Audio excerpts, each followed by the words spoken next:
We talk about the three pillars of the campaign: your health, your education, and opportunity.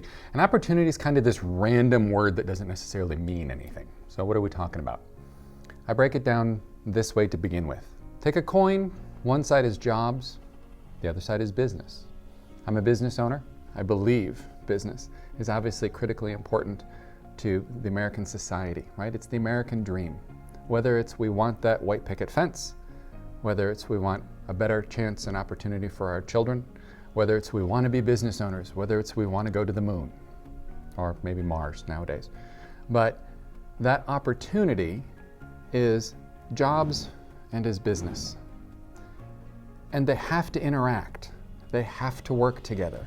We're very much in a situation these days where jobs, unions, middle class is somehow an opposition to business.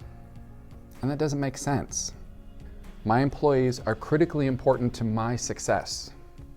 It's part of the reason that I think taking care of them as well as I can is as important as it is. But as we look at the economy, as we look at the loss of the middle class since really the 1980s, if we look at the 1930s to the 1970s, the United States had the greatest growth in history. Not just GDP, but of the middle class, of home ownership, of education. We had the greatest growth in lifespan. That's all opportunity. If you want to get into freedoms, if you want to get into the Declaration of Independence and all that, it's opportunity. That requires jobs and that requires business. And that requires those two to work hand in hand. We're going to talk later about unions and why I think unions are part of capitalism. I think they're part of what makes capitalism work.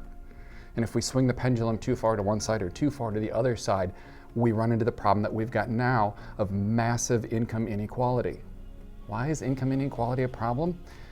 Income inequality is just this massive problem where we've created a tremendous population of the most impoverished and an incredibly small population of incredibly wealthy. We've lost this entire opportunity for people to live a fabulous life.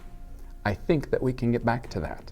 That requires us communicating business and jobs and understanding how those work together.